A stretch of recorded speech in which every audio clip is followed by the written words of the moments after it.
Radio Publique Africaine.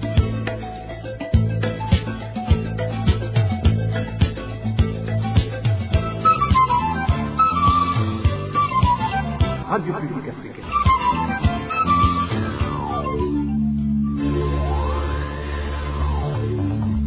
Ni umwanya w'amakuru mu Kirundi. Mukaba muyashikirizwa na Digne Karondo. Turi ku munsi wa gatandatu gerekezo ya 23 Rusama umwaka wa 2026 mwakoze guhitamo amakuru ya Radio RPA mwiriwe abandi mwaramutse bivanye naho muherereye duhere ku nkuru zigize ano makuru. Imigwi ijeje gutegura amatora mu ntara no mu makomine izoshigwaho mu mezi abiri ari imbere mu ntumbero yo kwitegurira amatora y'umukuru w'igihugu atekanije mu mwaka wa 2027. Hagati aho mu mugambwe Kodebubo basaba ko hoshigwaho umugwi ujeje gutunganya amatora uhuriyemwo bose bitagenze uko kuzoba ari uguhendana. Abanyagihugu biyunguruza bacemwe barabara rya Igenda Rusaka bararaje ishinga no kubona inje barabara ritagita neza bitewe nuko byuzuyemwe ibinogo. Muravyumva muri ano makuru. Ikigo cy'igihugu kijeje gukingira ibidukikije cyaronkeje ibikoresho by'ubuhinga bwa none bizofasha mu gukingira ibinyabuzima mu mihingo itandukanye y'igihugu. Ayo n'ayandi ni mukanya sangwa ikaze.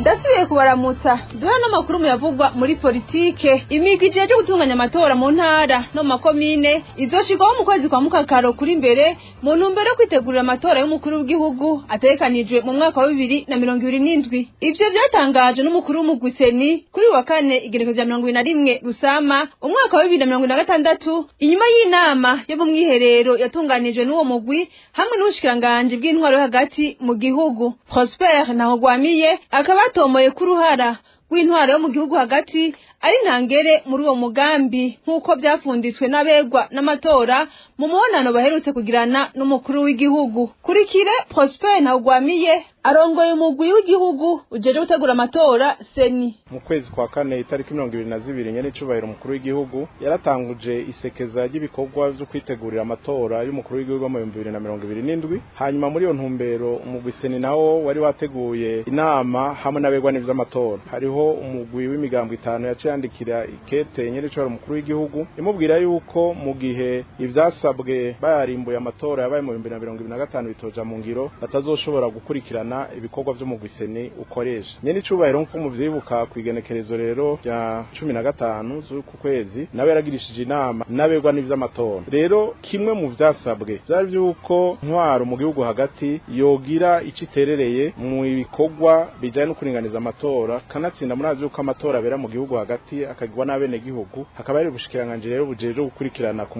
munsi ubuzima n'ibikorwa by'abene gihugu. Inama rero uyu munsi ni inama seri yagirishije irimwo umushikiranganje w'intwaro hagati mu gihugu iterambere rusangi n'umutekano mu gihugu hariho baburamatari na bamustane twariko turabira hamwe rero ingene hoshigwa mu ngiro ico ciyumviro cashikirijwe muri iyo nama kubu intwaro hagati mu gihugu yogira icifashije kiboneka mu ndinganizo y'amatora. Nico twariko turigira hamwe twisunze ikirekwe n'amategeko ivyoja mu ngiro mu gushira mu ngiro ico ciyumviro canye n'icubahiro umukuru w'igihugu na cane imwe mu ngingo zapfunditswe yuko intwaro hagati mu gihugu yogira iciterereye muri ibikorwa by'umugwi seni uri kurakora kugira ngo amatora azogende neza atagatose. Kumvikanye renge niyo migwi yojaho n'ingene uruhara rw'intwaro hagati goshwa mu ngiro twahanye n'ikirangaminsi no kuvuga yuko muingariza kira ku ntara tuzokumvikana itariki kugira ngo abajejwe intwaro mu ntara babonane n'abajejwe ivy'amatora n'umugwi seni huri kugira ngo bumvikane bahane intumbero kuboja muri uwo mugwi. Igisata cyo mu ntara giheze hazoca kurikira ico mu ikomine. Twizera katakiduciriyemwo mu kwezi kwa gatandatu ico gikorwa kizoba giheze mu kwezi kwindwi imigwi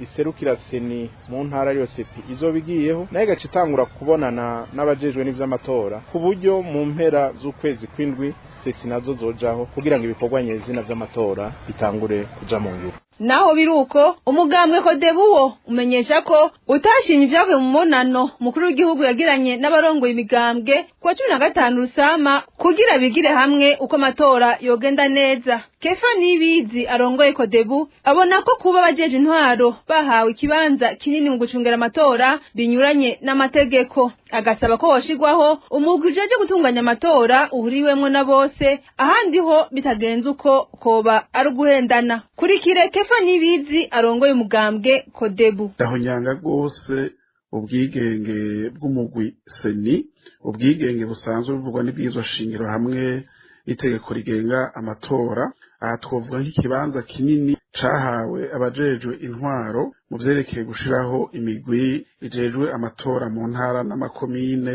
uruhara runini rwahawe abajejwe intwaro mu vyerekeye kwigisha inderetsi n'indorerezi z'imigambwe, hamwe n'uko boba ariho bari hajya ku biro vy'itora. Bihonyanga ubwigenge bw'amatora kuko ubwa mbere abo batware kuva hasi gushika hejuru bafise imigambwe barimwo, kandi mu gihe c'amatora nabo nyene baba bariko bahiganwa mu bandi. Ikindi twabonye nuko mu matora aheze y'umwaka wa 2025 abatware bo hasi bagize uruhara runini mu gutera igitsure abanyagihugu barongoye kugira ngo tore umugambwe uri ku butegetsi, bikumvikana yuko rero atari bo boheza kuza guhiganwa ngo bongere abari bo barongora ibijanye n'amatora. Ico rero twebwe tubona imbere nk'uko n'imigambwe yari yandikiye umukuru w'igihugu uko ari 5 yamaze kumenyesha yuko ibi vyavuye mu biganiro bitadushimishije 100%, tukagira ko dusaba ibiganiro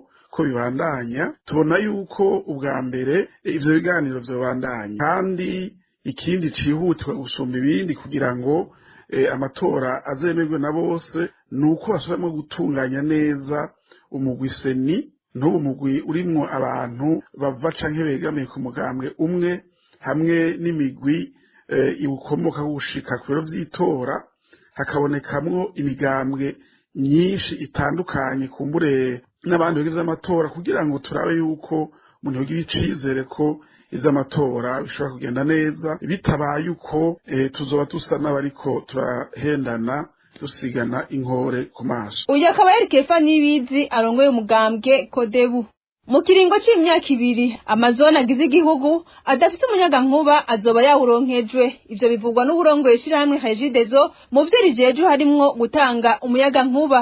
Uburongoye iryo shirahamwe Jean Albert Manigomba amenyesha ko abahinga bakwirakwijwe muri ayo mazone kugira bashobore kugenzura ibikenewe vyose. Kurikire Jean Albert Manigomba arongoye ishirahamwe Regideso. Muri Regideso twatanguye umugambi wo guhereza amatara amazone yose, twafashe intumbero yuko mu myaka itarenze 2 amazone yose agize igihugu cy'u Burundi azoba yarose amatara. Rero twaragize akabazo mu minsi heze bikoresho ivyaza ko twazifuze bivuye ku ngorane zitandukanye, ariko ubu muri iyi minsi two turaronka ibikoresho byinshi cyane, aho dufite ibikoresho byinshi mu bubiko. Tuzatangura rero gushira mu ngiro gukwiza amatara amazone nka yose ko mu minsi heze narungitse abafundi baragenda mu mashefu y'amazone yose baragira ivyigwa byose kugira ngo ayo mazone yose aronka amatara. No muri bije y'uno mwaka igira itangure harimo amafaranga yaba kuri bije ya Regideso haba no kuri bije ya leta, ko na leta ikashiramo inguvu kugira ngo amazone yose ashobore kuronka amatara. Mworemesha abene gihugu baba muri ubwo buce bwose imisi ya vuba zo bahereza amatara ko ubu umwimbura hari igisigaye no gushinga amapoto no gushaka insinga. Nari nabiciye ku masonga abanyagihugu biyunguruza baciye mu barabara rya Ijenda Rusaka bararaje ishinga no kubona iryo barabara ritagihita neza bitewe nuko ryuzuyemwe ibinogo. Abakoresha iryo barabara bavuga ko ta modoka zikihaca kandi ariho hafi, ibituma barinda gufata ibarabara rya Nyakararo Mwaro bikabatwara uburyo bwinshi. Ino nkuru tuyibaze Hemi Nderagakura. Ikiringo c'imyaka 2 kiraheze iryo barabara rirangwa n'ibinogo. Ushitse ahari hinguriro ry'icayi hotebe mwijenda werekeza muri zone Rusaka wakigwa n'ibinogo muri iryo barabara kuburyo ingendeshwa zidashobora no kuhaca uretse imiduga y'iryo hinguriro hotebe gusa. Vyongeye ivyo binogo biribonekeza kuva ngaho kuri OTB gushika aho bita Mugoyi nko ku kilometero n'inusu uvuye aho gushika ku Mubarazi nko ku birometero 2 ugeze aho komine Mugongomanga yahanduwe na komine Rusaka naho ni ibintu biruko nyene boho nko ku kilometero ivyo binogo nyene biribonekeza guhera ku rugo rubibe gushika aho bita Rugoti ku mutumba wa Majazo wa komine Rusaka ya kera hamwe no kumanuka wa Rugoti komine Rusaka ya kera nko ku birometero 3 n'inusu abunguza abantu n'ibintu muri iryo barabara bakaba barabihevye kubera uko kononekara aho bahitamwo mbere gufata ibarabara rya Nyakararo gushika kuri zone Makamba aho baca hitwa Bunyange ho ibarabara risa n'irigendeka ibiheza bigatuma barishwa amafaranga y'umurengera kuko imiduga yunguruza abantu yo mu bwoko bwa Probox gusa bari zo mu bwoko bw'amayiyasi zaheze gukorera aho hantu kubera iryo barabara haba batwara abantu n'ibintu canke abiyunguruza bavuga ko iryo barabara rya Ijenda Rusaka ryononywe n'imiduga ya OTB bagasaba iryo barabara ko ryosanurwa ku neza y'abanyagihugu. Iyi muriko murakurikira ni radio RPA ijwi ry'abanyagihugu mu kanya amakuru yacu arabandanya. RPA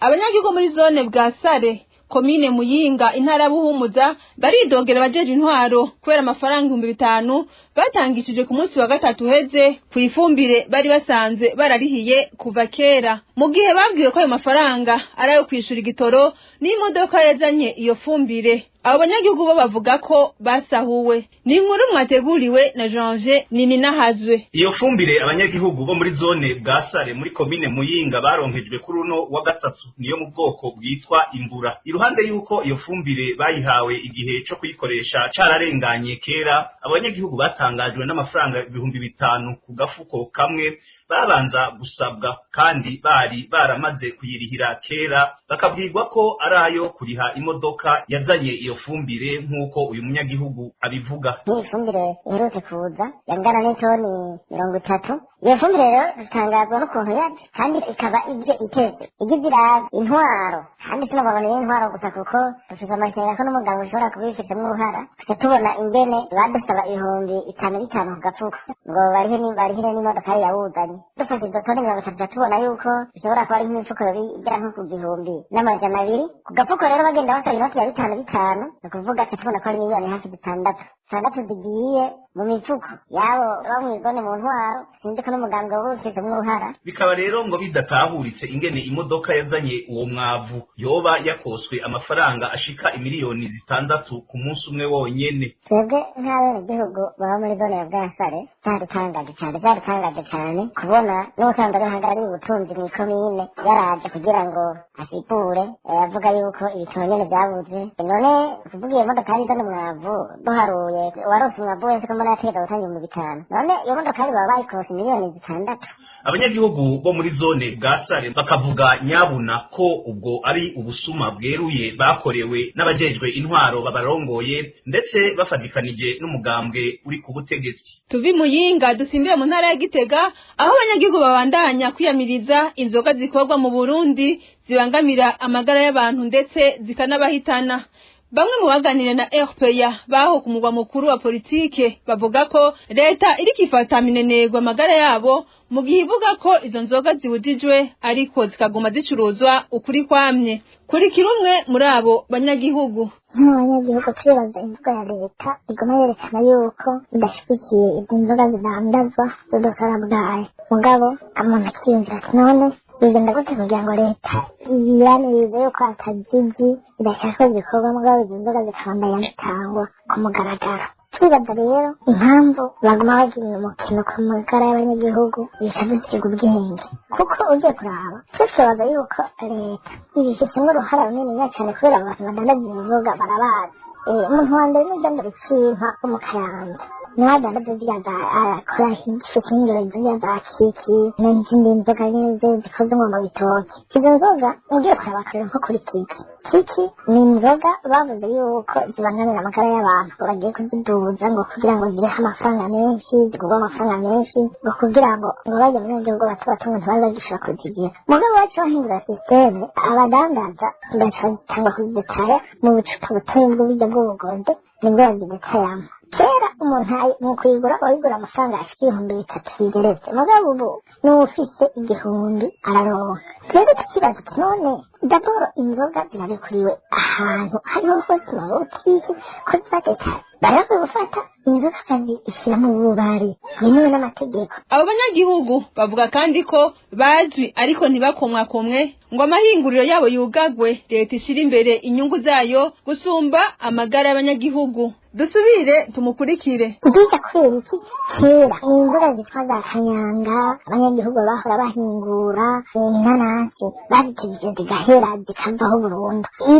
Reka kuvaho kubera iki? Ni kubera hariho ukuboko kanaka kw'abategetsi n'abo bantu nyene uwo muntu yitwa Nyambarindayishinga n'abandi basanze bazihingura hariho amafaranga bahereza abantu b'abategetsi bagasangira ayo mafaranga hama bagaca bareka amagara y'abanyagihugu akabihahonera. Icyo dusaba yuko leta niyiga ico kibazo cy'inzoga izikuye mu mabotike nzima, amabotike y'abanyagihugu ziveyo. Ikindi naco bakabasha kuzikura zibagene muri izindi kuko bishobora kuvuga ngo abantu ngo bahereye kunywa inzoga kandi bazikwa. Erega abantu nta kindi kazi bagifite iyo abantu badafite icyo bakora, iyo abantu badafite amafaranga yo gushora abakirite bakora, ni ukuvuga yuko ibyaronse byose avuga ati reka nje kumena umutwe nje ndabe kubwo bwenge ubwonko bwabo buraja mu ikonje kuko uno munsi abajene bose nta kazoza keza babona nabo babona yuko ari umutunzi amafaranga ari kugenda guparangana nyine agataragaraguka nta yindi.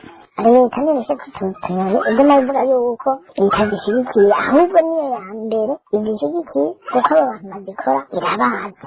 Nigende mu mayizine muri amahinguriro bugare amahinguriro bayabroke hano barasubira bakadabe kuzo nzoga zishobora kuja habona apana byo kuma bavuga ngo ntizishyigikiye ngo bizorindwe perezida iyabura n'ibyeje ikigira yija mu ngiro. Dusozere no makuru muyavugwa mu bidukikije. Ikigo cy'igihugu kijeje gukingira ibidukikije OBPE cyaronkweje ko 21 Rusama uyu mwaka ibikoresho byo mu buhinga bwa none bigiye gufasha mu gukingira ibinyabuzima mu mihingo itandukanye y'igihugu. Mu kigo OBPE bashikiriza ko ivyo bikoresho bigiye gukuraho zimwe mu ntambamyi bari bamaze igihe bafise mu bijanye no gukingira ibinyabuzima mu gihugu. Ido nido na David Claude Mbananayo. Ivyo bikoresho vyaraye bihawe ikigo cy'igihugu kijeje gukingira ibidukikije byatanzwe n'igisata c'ishirahamwe mpuzamakungu ryita iterambere kw'isi PNID, birimo twuma twa GPS dukorana n'ibigendajuru satellite mu rurimi rw'igifaransa, ivyuma bifata amasanamu drone mu rurimi rw'igifaransa bisanzwe bifise ubushobozi bwo gufata amasanamu no mwijoro, hamwe n'ibindi bikoresho vyifashishwa mu kwegeranya no gusuzuma ivyigwa kuri ivyo binyabuzima. Ivyo bikoresho bikazokoreshwa mu nyubakwa zizoshirwa mu ruhongore kama rwa Rusizi hamwe no mu Kibira mu ntumbero yo gukomeza gucungera no gukingira ibibanza kama mu Burundi. Mu kigo BPE bashikiriza ko ivyo bikoresho bigiye gutuma ibijanye no gutanga hamwe no kumenya amakuru y'ibibera mu mpongore kama zitandukanye vyoroha kandi bikanyaruka. Kubwa Berkimas hatunga imana rongoye ikigo kijeje gukingira ibidukikije, ivyo bikoresho kandi bizoshobora gushikana Burundi ku rwego mpuzamakungu ku bijanye n'ubugenzuzi bw'impongore kama, kuko mu bihugu vyinshi ubu basigaye bakoresha ubuhinga bwa none mu gukingira ibinyabuzima cyo kimwe n'ibidukikije. Ivyo bikoresho bifite agaciro karenga amadolari y'abanyamerika 185 zizofasha gukomeza ibikorwa mu mpongore kama, cyane cyane mu gucungera ibidukikije, gusuzuma amazi, gukurikirana ibikoko n'ibimera hamwe no guteza imbere ubushakashatsi. Urakoze David Claude Mbananayo kuri iyo nkuru uhejeje kudushikiriza. Nino ngaha nsozerera no makuru mwakoze kudutega yompi, bakoze bagenzanje umwe wese kuco yaterereye kugira ngo ano makuru aboneke. Dinye Karondo nari kuri mikro, ndabasezeye ndabifuriza amahoro y'Imana mu banyu no mu vyanyu naho ubutaha.